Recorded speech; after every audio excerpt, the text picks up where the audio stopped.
And now I want to talk about my number one pick, Scream 3. So this film is hated by most fans, and I'm not one of them. I would consider Scream 3 to be my most tragic love affair with a horror film, and it's often seen as the franchise underdog.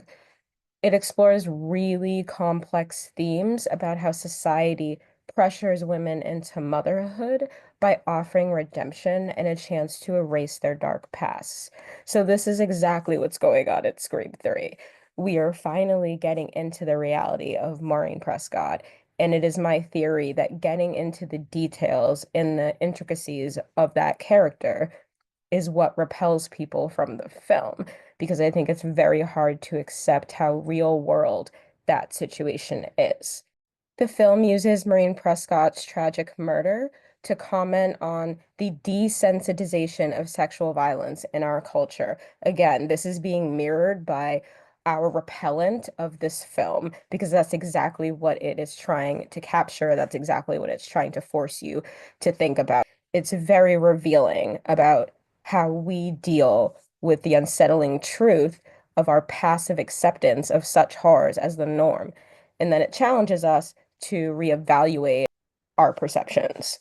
Throughout the trilogy, and I say that very intentionally, throughout the trilogy of Scream 1 and 2 and 3, we are unjustly condemning Maureen throughout all of those. We fail her because of our failing to explore her as a full person rather than simply as the starting point for this long saga of murder and violence and pain. It's a really good study, if you will, of how we dismiss the suffering of others and are blinded by envy toward those in the limelight.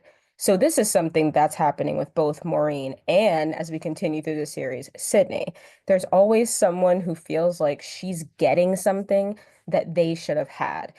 And this happens in the first film, this happens in the second film, and this happens in the third film. How about this? Your slut mother was fucking my father. And she's the reason my mom moved out and abandoned me. You know what makes me sick? I'm sick to death of people saying that it's all the parents' fault. It all starts with the family. You want to blame someone? Why don't you blame your mother? She's the one who stole my husband and broke up my family.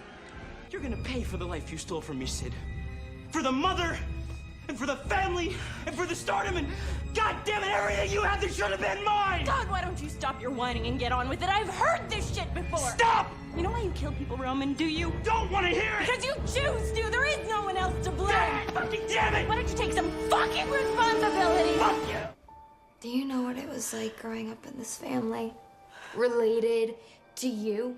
I mean, all I ever heard was Sydney this and Sydney that and Sydney, Sydney, Sydney.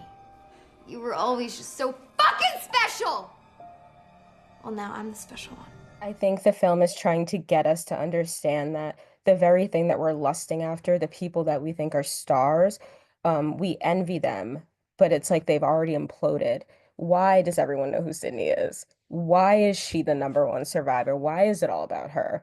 And when you start to pull that apart, you realize that you're jealous of someone else's trauma and consider trauma to be a bargaining chip rather than a full experience. You have made millions off the story of her murder.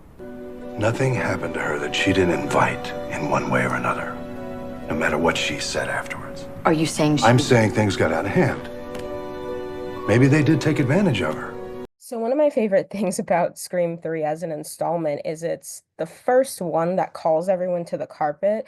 And it's really good because they actually are able to create a moment where both you and Sydney are in the same frame of mind, not understanding what her mother's life was and not understanding how tragic and horrible that is for her and not for yourself. I like that we're getting to see Sydney sort of grapple with these questions in real time, as she's running away, as she's hiding out, she's in isolation, and her ability to understand that it's not so much her mother's choices or mistakes that led there, but rather something happened to her mother And she's finally starting to unravel that piece in the third film. And that's what makes the fourth film actually really powerful because that's her on the other side of it. Film is excellent for just giving humanity to victims of sexualized violence.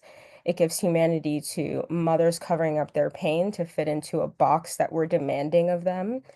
It's also about people's inability to see beyond the roles that we think other people are playing. And I say that very intently. The roles that we think other people are playing, and then we hold them to that. It took Sydney until this film to even grasp that her mother was violated, taken advantage of, and assaulted in such a grave fashion.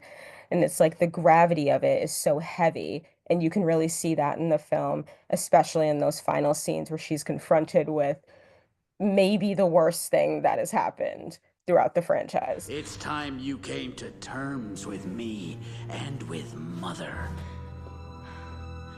Maybe you never knew her at all, Sydney. Maybe you just can't get past the surface of things. Who the hell are you? The other half of you. I searched for a mother, too. An actress named Rena Reynolds. Tried to find her my whole life. And 4 years ago, I actually tracked her down. Knocked at her door thinking she'd welcome me with open arms, but she had a new life and a new name. Maureen Prescott. You were the only child she claimed, Sydney. That final moment in Scream 3 is a brilliant way to bring a trilogy to conclusion. We literally just went through stages of grief with her, and by the time we get to Scream 3, we are in a state of acceptance. Like she no longer fears her life as much as she seeks to understand it. And I appreciate the depth that this particular film gives to those complex relationships we have with other people's lives and the things that we perceive to be choices that are actually things that have been forced upon them, or we refuse to understand that there are choices within a scenario that don't include the ones outside of that. This is a bomb that went off, but it was waiting to go off for many years. And it's not about Maureen and it's not about her choices. It's about the choices that were taken away.